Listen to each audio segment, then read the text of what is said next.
Welcome to another edition of Cheesesteaks with. I'm not only very excited about this conversation, I am in need of it for a plethora of reasons. For one, it is my understanding that you, sir, have literally compiled a book's worth of material on what makes a cheesesteak great. And for those of you who have been following along with my reviews, you know that sometimes my grading can be inconsistent, to put it mildly. Mainly, I struggle with the cheese selection, but we can get to that later. Why I'm especially in need of this conversation is I don't think I've talked about this on any of my channels yet, so, dear listener, perk up for a major reveal. I'm actually expecting a baby girl in 2 weeks. And I know the cliche thing is for a dad to say he doesn't want a girl and I'm going to get a shotgun for when they start dating, but honestly, I'm not worried about that as much as I'm worried about raising a kid in this current climate. To put it bluntly, the little experience I've had with the younger generation is that they are just so sensitive. Along with my guest, who is the head women's coach at LaSalle University, I actually have some coaching experience as well. I coached lacrosse for a little bit in 2007 and 8, and then a little bit more recently in 2017, 2018. And just in those 10 years, the difference I saw in the way the kids were was insane. In 2007, I was the fun, relatable coach on the staff. And in 2017, I was the hard ass just because I expected the kids to show up for practice on time and occasionally raise my voice. So I thought it'd be really interesting to hear your perspective on that, being that you've coached both men and women over the span of, 2 decades? Wow. And before we get to that, you need to confirm or deny something that I heard through the grapevine. Is it true that Kobe Bryant tried out for your AAU team and you cut him? Not exactly. Not exactly. So the story is like this. I was a young coach. I think I was probably 22, 23 years old. And a player who played at Cardinal O'Hara, John Gallagher, wanted to start an AAU team. So I guess he was a junior in high school. And so he got together with a bunch of his friends and asked me if I would coach the team for him. John Gallagher's now the head coach at Hartford. So he got 2 guys at Carroll, Paul Romanchik and Mike Ferkler. He got Tommy Hauer, who was the all-time leading scorer in southeastern Pennsylvania at one point, if he's not still today. Mike Nestor from Bonner, and one of his teammates, Craig Klein from O'Hara. Really good team we put together. And we went out there and we played some really good basketball. We ended up winning the Mid-Atlantic District. Beat Chester 3 times in the tournament down there. And we were part of a program called Mainline AAU. So Mainline was run by Tommy Riley. It was a girls' basketball program. So we went under that umbrella. And anyway, so Tom worked at Villanova, and I was visiting him with one day. And we qualified to go to nationals. And Joe Bryant had reached out to Tom and said, "Hey, can Kobe go with your team to nationals?" So at the time, Kobe knew Kobe. Oh, he was a sophomore in high school. Okay, he was one of the best players around. Gotcha. Period. As the story has it, Tommy Hauer and Kobe had some real rivalry. Sun Valley, Lower Merion. I think one game Tommy had 39 and Kobe had 37, and Sun Valley won in overtime. And these guys were going at it. Right. And I guess in a Narberth Summer League game, they didn't really get along. There was some words exchanged, whatever. So I ran it by the guys. I was like, "Hey, we can pick up Kobe to go with us." And I was excited about it, and they were like, "Nah, we don't want him because Tommy's our guy, and Tommy and Kobe don't get along." And so I told Mr. Riley, I said, "No, we're gonna pass on Kobe." Oh, wow. Yeah. Now I did not have the autonomy that I do now as a head coach. Like I was kind of coaching the team because the group of guys asked me to coach the team, so it really was their call. So I'm going to put that back on them. Gotcha. All right. But that's kind of regrettable. Ultimately, Tommy didn't even come with us to the national tournament. Oh, no way. Oh, man.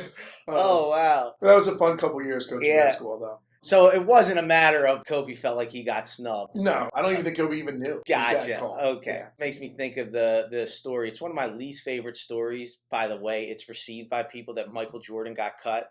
It drives me crazy. Yeah. Because everyone thinks, and everybody always used that story, just like they use it when Albert Einstein got flunked out of 6th grade. They use that when they've come up short, they get cut or something, and they're like, well, Michael Jordan got cut, Albert Einstein flunked out. It's like, well, Michael Jordan got cut as a freshman to play for the varsity team. And Albert Einstein flunked out because his teacher was annoyed with him because he was asking questions that the teacher couldn't answer. I've always thought when you hear stories about somebody getting cut, or a lot of times you hear like a teacher will say like, oh, you'll never be an engineer, you'll never be a nurse. So I worked my butt off and I showed that teacher, Yeah. I always got the impression like that coach that cut Michael Jordan, I feel like he's one of the most underrated coaches ever, because I, I know from my experience, I'm sure you do, because I feel like it's a very common thing where when you have a lot of success early in anything, it's easy to fall into the trap of like, well, I'm good enough, I don't need to practice extra hard. Yeah.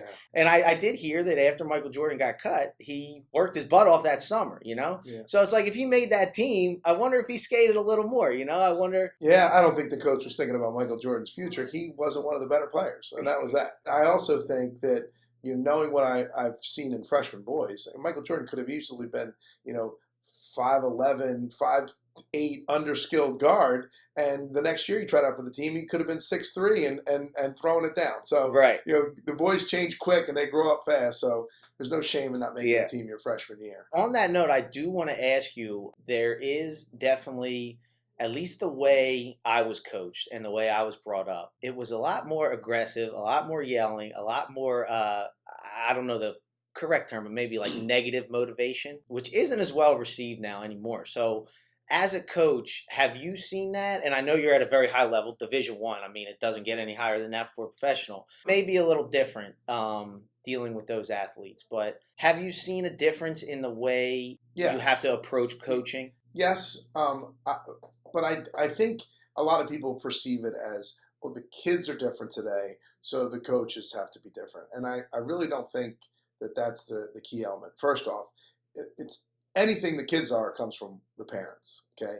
And those are the parents maybe who grew up with coaches who were different than they are today. True. But true. also, it's also the evolving of coaching and understanding, what it takes to really be successful.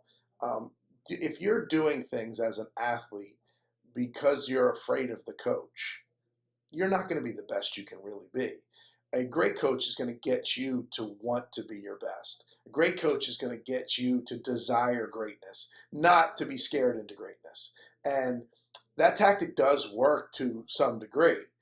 That's why it was so widely used. But if players and teams are really going to reach their maximum potential, it has to be about shared sacrifice. It has to be about wanting to do it for each other, not doing it because the coach is making me do it. And I think a big part of it is that coaches now understand that better. They've learned how to, behave themselves in a way that's really going to get the most out of people, not most out of some and have other people will. I just read this book called Do Hard Things, and it's a really good book, but it talks about, you've heard the story about, is it the Junction Boys, Bryant? He took his, I don't remember even. Oh, yeah, in Texas. Yeah, he took his team to camp. Preseason camp, and basically he took over a really bad team, and he had this hellish camp where things were really hard. He was, unreasonable, really tough on them, and half the team quit, most of the team quit, and then 4 years later, they're national champions, right? That's the story, and that's the mindset. Like, make things, so hard and uncomfortable that that only the strong survive, kind of thing. Right. Well, details to that story I got out of the book is that, like, 5 of those players who quit that team went on to be All-Americans elsewhere and win championships. Oh, wow. Okay. And the players who were on that team, there was only 1 or 2 who won the national championship 4 years later. Oh, that's so interesting. It was different, but they always point to like that being the example. But the reality is, what he did was weed out those who weren't desperate to play football. So there's kids who would do anything to stay on the team because it was their whole identity. It was all they had. But then there were other people who said, no, this is ridiculous. I'm not doing this. Even though I love this and I'm great at it and I want to be great, this isn't making me great. This is just kind of abusive. Yeah. And so they stepped aside. So I think, but those stories like that have kind of shaped coaching's image of toughness for a long time. But I think real toughness is demanding the most out of yourself and trying to push past your limits, but being honest with expectations and goals, like telling a team that you should have beat that team and making them run sprints and punishing them afterwards because you lost to that team when they're really not at the level of that team. Like, you have to be like, you shouldn't have beat that team. Right. It's okay to be honest about that. You should have been much better than you were today. The fact that we lost, like, I was my son has some great coaches that are working with him, but on one of his teams they had to run sprints for every point they gave up. Okay, and the week before they didn't give up any points. They didn't run any sprints. The next week they gave up 21 points. I said, but you played much better defense the week you gave up the 21 points. The other team was so much better. It should, those things should fit. And there shouldn't necessarily always be punishments for not achieving a certain thing. It should really be based on how much are you getting out of your own talents and how far you push yourself. So I think in coaching we've become to understand those things a little bit better, and so now kids have maybe been coached a little gentler because they've reached more kids in doing that. But then they're maybe not quite as tough as they once were because they didn't have to deal with a coach who was really negative and really hard all the time. So there's a balance there for sure. We actually my team today, we had the program in, and they are former Navy SEALs, ex-military, who teach championship mentality and teamwork and leadership. And their approach out there is different than my daily approach, but what they're doing is kind of what I think I lack a little bit in my daily approach. Like, they're not allowing any wiggle room in the plan, right? There's no so the kid does the push up, without their heels together, everybody does it again. If they're not loud enough, boom, everybody does it again. More the old school way. Yes, and there's a place for that because we need to find a little bit more moxie and a little bit more toughness as us. There's that balance, though, right? When that goes too far, you get, Bobby Knight, and in his later years at his worst, where it's now counterproductive. Yeah. And you got good players not giving you the most because they're scared or threatened or whatever else. And, right. Coaching's about finding that balance. Now, finding that balance, I've always wondered about coaches like Bobby Knight, or I had a high school football coach that one day he was yelling at. I was on scout defense. He was yelling at the tight end that was supposed to block me. And in showing the tight end what he was supposed to do, he steps into me and he sent me flying. It was indoor practice, so we were in the basketball gym, and I went sliding across the basketball floor. And I wasn't hurt or anything. It was one of those things where everyone was try not to laugh, I had a helmet and pads on. But the next day, he came up to me at the team dinner, and he was like, some of the seniors told me that I hit you during practice. And I'm like, I still always wondered. I was like, was he really that involved that he didn't realize it? Or was this his way of saying, I can't admit to what I did? Or I watch coaches like Bobby Knight, or, I went to Temple, as did you, correct? Mm-hmm. And were you there with John Chaney? I was. And I'm a huge fan of John Chaney, And maybe Bobby Knight's an extreme example, throwing the chair. But, how do you find that balance versus, are there ever times where you're just so frustrated with this team? There's no doubt. I mean, you can watch me on a daily basis in practice, and see one thing, and then on another day you see something different because we all have our points where we're passionate about what we're doing and we're not doing it well for a prolonged period of time, and and I even talk about this with officiating, right? I think I have a pretty good rapport with the officials, but a lot of times I say way too much and I complain way too much, and half the time, sometimes in the spur of it, I'll be, listen, sorry about that. I'm just really frustrated with the way we're playing, and sometimes it came out on you.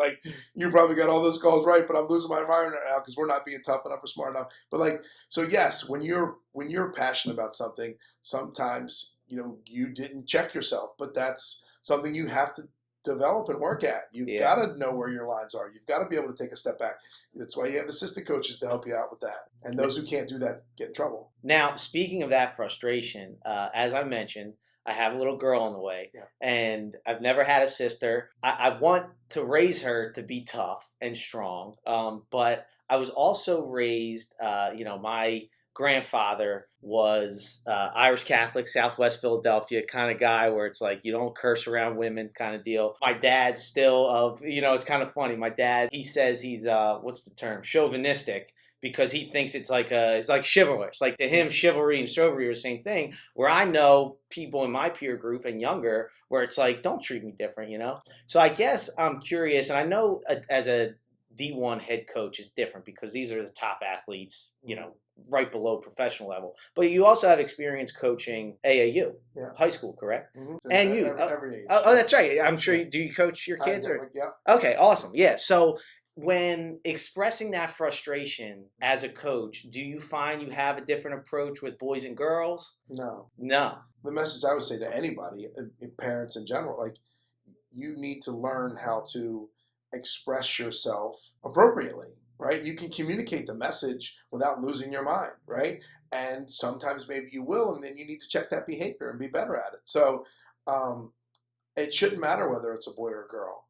You shouldn't be abusive to either. Yeah. And you shouldn't, you should set boundaries for yourself on how to behave. So I'm not, um, I probably have not guarded my speech as well more recently than, but throughout my whole coaching career, I rarely ever used the foul word coming up, right? And I got mad and angry, right? And I expressed, like, this is not the standard that we're supposed to meet, and they all knew it, and they're like, and they straightened up, but like, it was never a personal attack on one individual, and it was a demand to be better. So you demand of your daughter to meet the standard that you want her to meet, but you don't have to be any different than you would with your son. Maybe you need to be better behaved with your son if you think that standard should be different. That's a really good point. Looking back at my coaches, you can't, they weren't coaching the boys football team or the girls football team, or the boys lacrosse team or the girls lacrosse team, but there were definitely things that were personal attacks, and the way they would say something to a guy who made a mistake, maybe a guy manager who made a mistake, not the same as a girl manager. So, looking back, I guess what I saw was a different reaction because maybe it was inappropriate, or maybe they knew it was wrong. Part of it is that the line between how we coach the kids and how they respond, it's really difficult because, I shouldn't, tell you that you're lazy and worthless and you're a piece of trash, right? Which is what I was told all the time. Yeah. But I would like my child, right, if they were told that, to be able to handle that at the same time, right? That is the most perfect way. That's exactly what I would want from my kid, and I guess that's what But would you want your kid to be demeaned to get them to learn how to be demeaned? No, definitely not. That's the tricky part. Yeah. Certainly. There's no doubt. So I think understanding that people are going to, you're going to experience in your life, this is, to my athletes, to my children, you're going to experience in your life that people who are not in control of their emotions in a given time. You're going to go into a workplace and the person behind the counter is going to lose their stuff, and it had nothing to do with you. You were the 17th person who they had to deal with, and things weren't going their way. And they might disrespect you, right? In that moment, like, that doesn't have to be earth-shattering for you. Yeah. Because that's their problem. Right. It's not your problem, right? And then on the other side, like, you work with, you're talking to that person, like, hey, you've got to be able to manage this frustration because this person had nothing to do with the 17 other people, and don't take it out on them. Right. And so there's two sides to that coin, but I think as the parent, right, you can handle the one side and then you can educate on the other, right? Yeah. So, hey, when you go out in the world, maybe you're gonna have that coach who treats you the wrong way, right? That doesn't mean that you got to go and have that coach get fired and you got to not feel good about yourself. And no, it means that you've got to understand that that's his problem. Right. It's not your problem. Yeah. You need to take what's in that message, that maybe you weren't working hard enough, or maybe you're nursing an injury that's not really an injury. It's a hurt instead of an injury, that you need to get a little tougher and get back out there. Right. And he's right. That doesn't mean that you are worthless or not a good teammate or anything. You don't have to. So it's just working through that. There's no hard rules on it. It's really making me think about what you said to start this about how the parents have changed, and the parents have the parents may be reflecting what they didn't like about the coaches they had. Well, and the way it's not just that; it's what their reaction is to their kids' adversity. That's what I mean. So when you say, I'm thinking like you don't want to demean your kid, but you want your kid to be tough enough to get demeaned. And so it's almost like in the home, you don't need to do it, but when you deal with someone else, I actually had my lacrosse coach said to me, I'll still remember, it was so random and just out of nowhere. He was like, Ed, your parents are cut from different cloths, just out of nowhere. In retrospect, he must have just had a meeting with other parents. He was like, you're the only parents on this team that hasn't come up to me and complained about playing time or said I knew this or something. And like we were always raised, ever since I was in second grade, I wanted 22 because of Emmitt Smith. Yeah. I was a Cowboys fan when I was young, I'll admit it. But this interview's over. Yeah, I know. I was like, I might have to edit this out, but I did like Emmitt Smith. It's hard to argue that. But I wanted 22, and I was playing offensive line. So I was Andrew Toney from now on. Who? Andrew Toney. I don't even know who that is. I was in second grade. I was in second grade. Sorry. But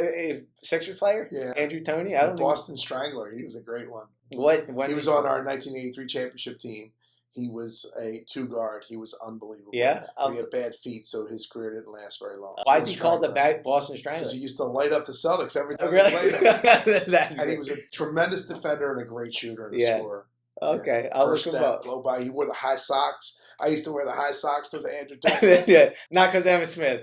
Yeah. So anyway, I was in the 70s because I was on the offensive line, and I was like, I want to be 22. And my parents were like, well, if you want that, you got to go talk to the coach. As a little 6-year-old, and I remember the coach was like, Coach Simpson. He was like, he's one of the best coaches I ever had, and I think in retrospect, it was because he was so intimidating and like demanding and stern, and it wasn't the abusive thing we were talking about.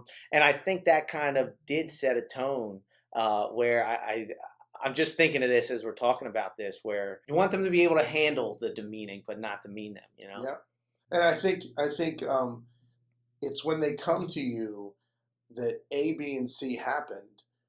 Do you immediately become the accuser of that person? Do you become the one who fights the battle for the kid? And when maybe your kid's really being soft and they really need to change, they're letting the team down, but you don't want them to hear that. So now you just go to the coach and fight the kid's battle, and then that kid's not learning anything then. So you need to let the kid fight that battle, okay? If you don't like what the coach said about you, talk to him about it. Tell him, Coach, you can't say that about me. I'm out here trying as hard as I can. And if he's right, then make a change. Right. Right. It's that really is the crux of the issue. Like, I think coaches have gotten so much better with the way they treat and relate to players and the way they coach them, the way they get the most out of every kid on the team instead of just 1 or 2 kids who can respond to that style coaching.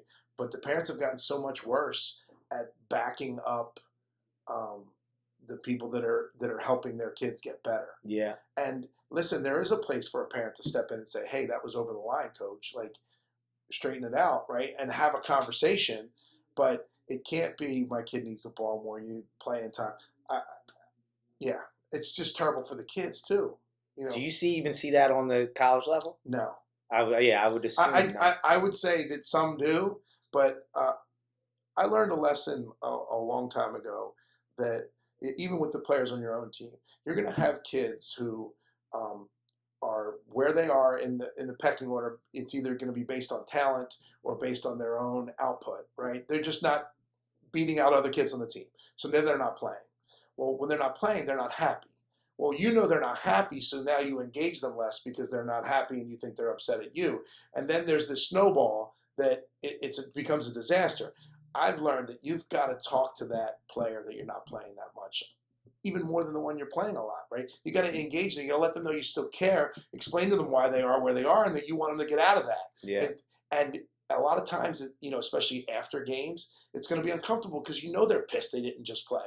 Well, even more so with the parents. Like, I used to, you go in the locker room, you're done, you get your stuff, you leave. Now, I will intentionally go where the families are, right? And I know some of them are going to be mad, but I'm going to let them know that, like, I love your kid the same. And it's okay that you're upset they didn't play because you're mom and dad, and that's okay. But I'm going to say, how you doing? I'm going to say, how was the ride in? What's going on? Because that's going to let them know that, like, it's not just player coach, right? We're trying to build a bigger connection here. We're going to care about your kid beyond whether they put the ball in the basket or not. And if you have something to say, you can come talk to me. Well, once they know they can do that, then nobody wants to talk. Oh, yeah. Once the option's there, they're like, oh, right. Because what are they going to, they're going to have to hear that your kid's not playing because A, B, and C. Yeah. And, I'm not the only one. There's five coaches here. We're all seeing the same thing. And if we disagreed, then they'd get more of an whatever. Right. But they're on full scholarship. They're really well taken care of. And we talk to the parents when there's something on the kid's plate that we don't know about. They call us, hey, she's dealing with this. Or travel plans, sometimes we get calls. But as far as like complaints about playing time and this and that, here's some, but it's never an issue because just direct conversation cures all that. Yeah. When it becomes, no, I don't want to hear it from you. You can't question me. Then you get a problem. You can question everything I do. I'm open to interpretation. Yeah. That's what every fan does with every sports team I've ever been a part of, right? I don't think Nick Sirianni gets, anything he does doesn't get questioned. That's the nature of the game. That's why they go and face the media, the pros, right? And they have to answer all the questions, and it just gets it out there. And the coaches who can't handle that part of it really struggle. Right. So I invite that. If you want to talk about it, we can talk about it. I think as a coach, you should probably not have conversations with parents that the kids aren't aware of, unless it's something that they don't need to be aware. But if we're talking about this sport, this game, then I'm going to let them know we talk. Like they're not hiding that, and then they don't want to talk.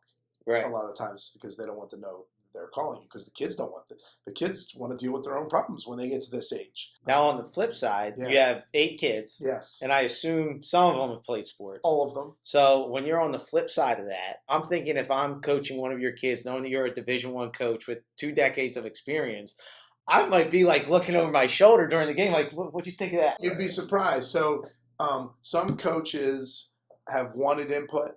Some coaches have not wanted any input.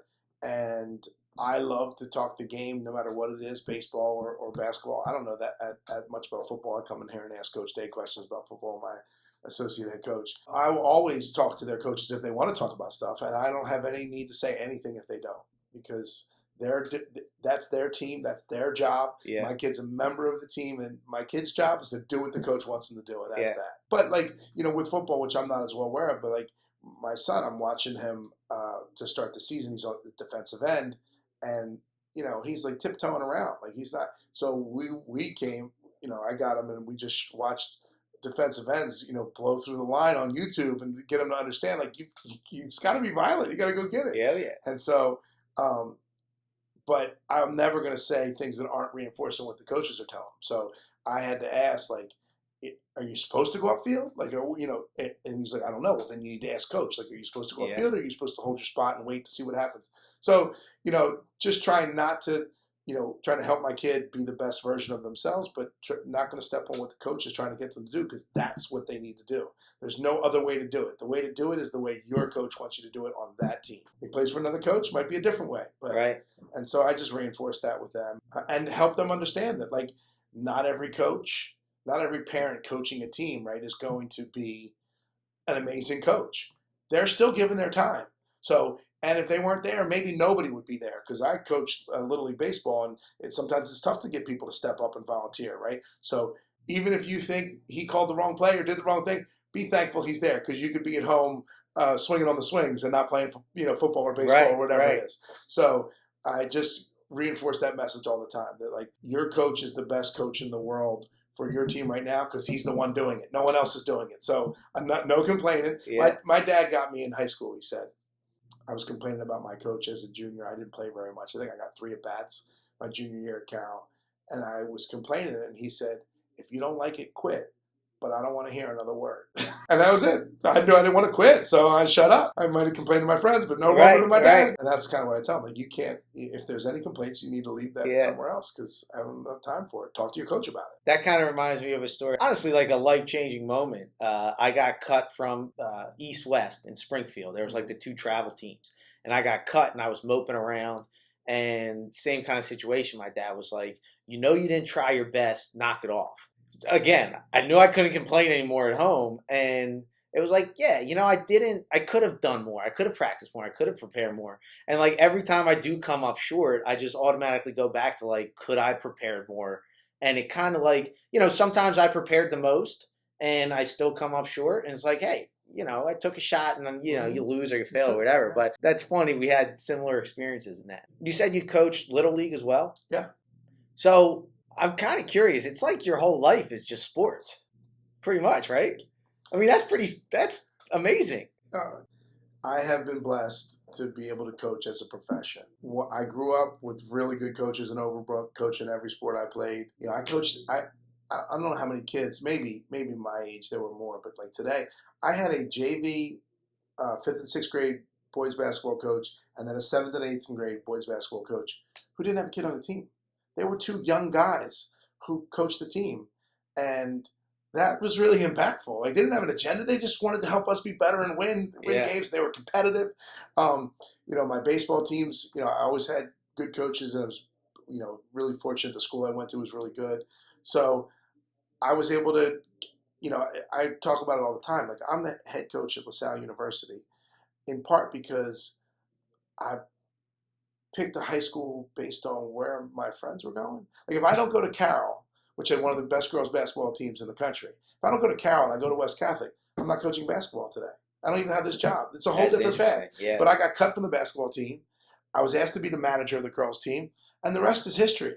If I went to a different school with a bad program, like I'm not coaching the same athletes, I'm not learning from as good a coach, like everything would be different. I believe it was when you got this job here, they did a write-up in the Inquirer. Mm-hmm. I read about how you had quite a journey. Now, I have no aspirations to be a coach, but taking a more entrepreneurial path, it's very similar. It's a rocky road, And I remember something that really stood out to me. At one point, it might have been your first or second job coaching. It was like $5,000 a year, and you took a job at a hotel, I think, maybe. Yeah.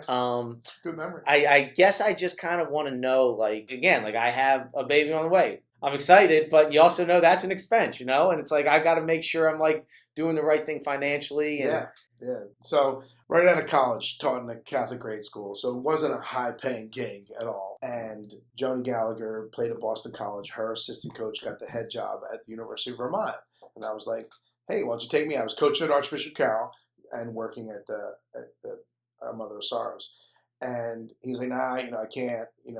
The demographics of his staff. He couldn't bring another guy on the staff, and this and that." And then they opened up positions in the NCAA. They called them restricted earnings, so you could give them a little bit of money, and they could come on the staff and they could. Oh, okay. Right? So I became the restricted earnings coach, making $5,000 right for the year, the whole season. The whole season. Yeah. Turns out I had which is about what I made coaching at Carroll. Okay. I was about to say. Oh wow! All right, high school to college level, right? I had a cousin who lived in Underhill, which was about 40 minutes away from Burlington. They had a room. They said I could stay there. And Keith got me a job at the Sheridan, waiting breakfast in the morning. So that was my gig, and I absolutely loved it. But life began to change. I realized I wanted to get married, and $5,000 wasn't going to cut it. So I had to get a real job. But again, this is just the Lord just ordaining my steps. I just blessed. So I grew up working at Future Stars camps, which is Kathy Rush basketball camps. Kathy Rush, Hall of Fame, Naismith, Women's Basketball Hall of Fame, was the head coach at Immaculata. You might have seen the movie The Mighty Max. Oh, yeah. Okay, so that's her. She started a camp empire. And I used to be a counselor at her camps. Around here in Delaware County, I assume. So Swarthmore College, Del Val College. Oh, yeah. She had them everywhere. But so I used to, that's how I made my money in the summers. And so I came back for the Final Four in 2000, which was held right here in Philadelphia. And I'm networking with everybody trying to get a job. Well, they honored Kathy at that Final Four, which was really a neat experience, just as a total aside. But Gino had the microphone, and he said, listen, anybody, because they were honoring like 7 or 8 different people, he said, everybody in here who's in some way been touched by Kathy Rush, either was a camper, worked for her, played for her one day, or played for her players who played for her, raise your hand. This was a huge room of people, and almost every hand was up, because that's how she touched the women's basketball community. Yeah. So I connected with Kathy that night, told her what I was, trying to get another job, get somewhere else, and she offered me a job running her camps. Well, that's the same position that, Gino once held, Muffet McGraw once held. A lot of years earlier, the camps were much bigger then. But, it's a legit basketball job in this business at the time. And it was going to keep me in the game. I was going to still get to coach back at my old high school, so I was going to take that job back. It was awesome. I worked there for 5 years. Then I had another crossroads. So after 5 years, camp had got increased in numbers for the first 4 years. But in the fifth year, it took a dip back down below year four. And Kathy wanted the business to keep growing, which that's her job. That's why she's a great business person. She said, listen, I need you to devote more time to recruiting campers and running camp and not coaching at the high school. You got to make a choice. And I made a choice. I was going to keep coaching. Oh, wow. So I had to then find another job. So then I got a job working with a group called Generation Life, spreading the pro-life and chastity message. So I spoke to thousands of kids at all the Catholic grade schools and auditoriums all over for 2 years. And then I got hired at the University of New Hampshire. Been in the college game ever since. So while you were doing what was that called? So it was Generation Life. So while you were doing Generation Life, you were still looking for coaching jobs? Yes. Gotcha. Yeah. I would say the first year I wasn't because I was coaching at Carroll. I was happy. You were still coaching at Carroll. So you never took a break from coaching. But Generation Life, like the mission is a movement of young people spreading the pro-life and chastity message to other young people. Well, I started looking in the mirror now. I got 3 kids. So I'm no longer in that. Right. I don't feel like that young people anymore. Right. It's a lie I still tell myself every day when I sign on to YouTube. Coach Day was coaching at St. Joe's at the time in the Atlantic 10. And Kristen Cole, who took the job at New Hampshire, was coaching at Xavier. So they knew each other. And I had known Kristen. She recruited one of my players when I was at Carroll a long time before. And he said, you should talk to Mountain. And she did and got the job there. Was there 2 years and went to Quinnipiac. And then the rest is kind of history from there. But again, I owe Coach Day, my associate head coach, like if he doesn't make that call, I don't get back in the game. That's crazy. I mean, I must have sent out, in the 5 years at Future Stars, I must have applied for 100 jobs. And I probably talked to 2 people, maybe 3. Yeah.